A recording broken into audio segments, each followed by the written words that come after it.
Assalamualaikum warahmatullahi wabarakatuh. Selamat pagi anak-anakku sekalian. Bagaimana keadaannya hari ini? Semoga semuanya dalam keadaan sehat walafiat. Mau doakan semoga kalian dan keluarga selalu dalam lindungan Tuhan Yang Maha Esa. Amin. Ya, anak-anakku, sebelum kita memulai pembelajaran bahasa Indonesia kali ini, akan lebih baik lagi apabila kita didahului terlebih dahulu dengan membacakan doa. Berdoa, persilakan.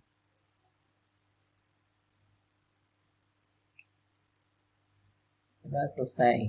Amin. Nah, anak-anakku, pada pagi ini Ibu akan menyampaikan materi pertama di semester ganjil di kelas 12, yaitu tentang surat lamaran pekerjaan.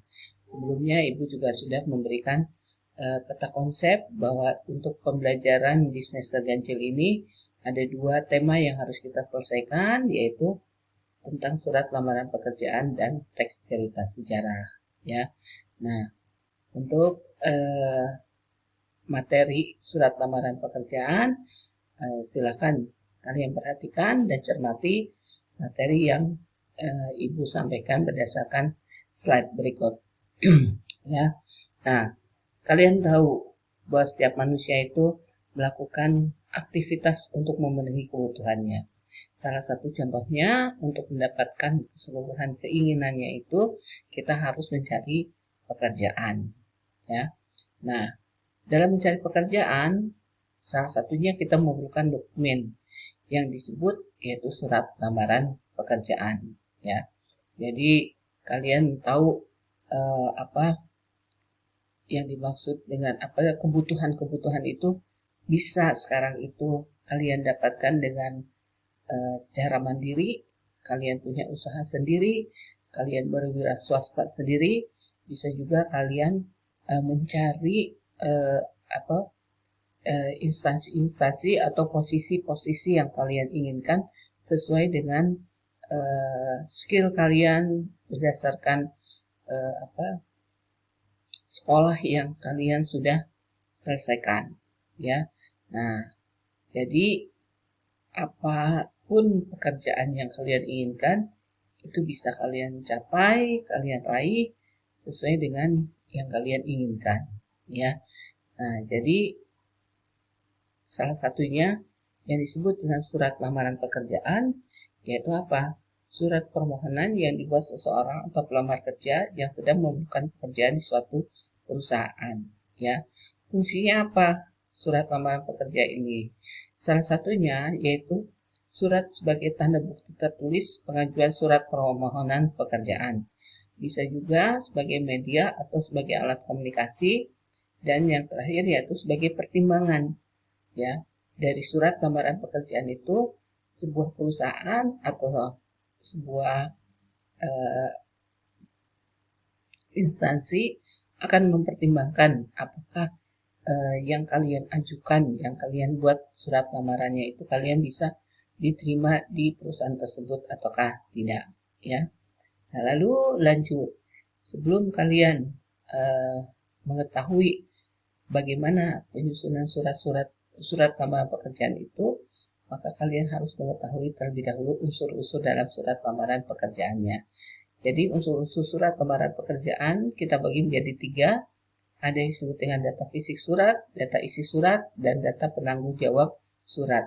Data fisik surat itu diantaranya ada yang disebut dengan tanggal penulisan surat, hal atau perihal dengan alamat surat, ya. Data isi surat, salam pembuka, paragraf pembuka, paragraf isi, dan paragraf penutup dengan salam penutup, ya. Data penanggung jawab surat itu tanda tangan pelamar dan nama terang dari si pelamar, ya. Nah, ini akan kita bahas nanti secara detail lagi bagaimana cara penulisannya yang sesuai dengan kaidah kebahasaan, ya. Nah, lalu unsur-unsurnya.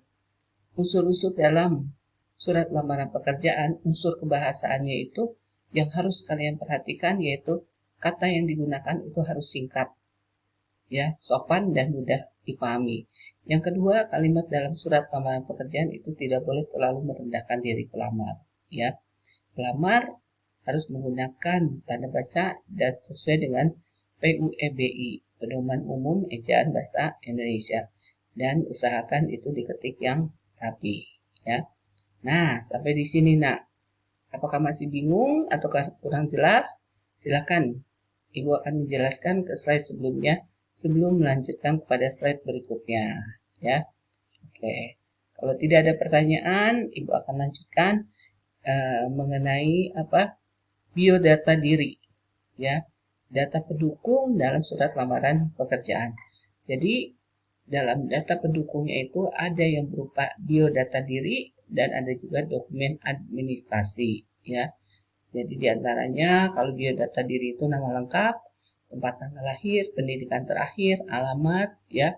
Ada juga mungkin karena sekarang itu komunikasi secara lisan itu sangat canggih sekali, mungkin kalian perlu email, ya, alamat emailnya atau nomor HP itu bisa kalian tambahkan.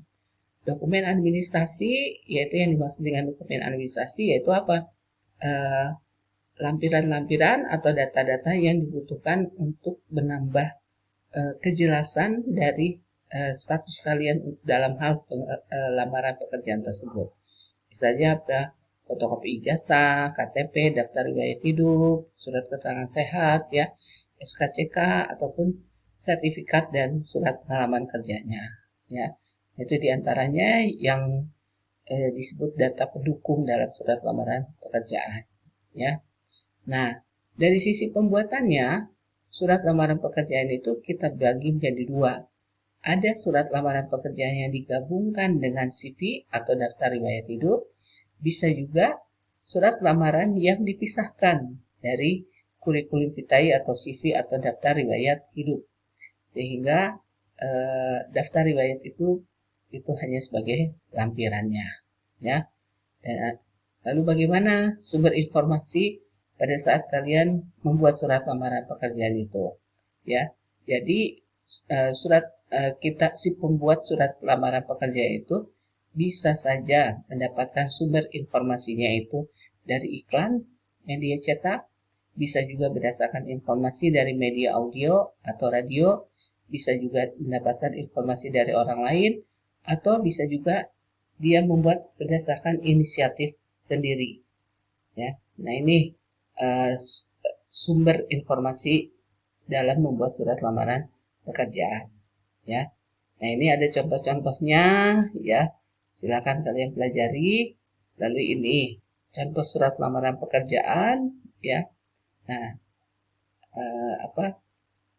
mulai dari penulisan tanggal surat, ya, perihalnya itu apa, lampiran, terus penulisan alamat surat, ya, salam pembuka, isi suratnya sampai kepada identitas dari si pelamar tersebut, ya.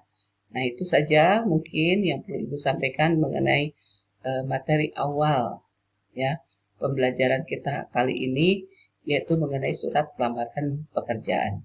Jadi yang Ibu harapkan kalian mempunyai gambaran bagaimana cara membuat surat lamaran kerja yang baik dan sesuai dengan kaidah kebahasaannya, ya.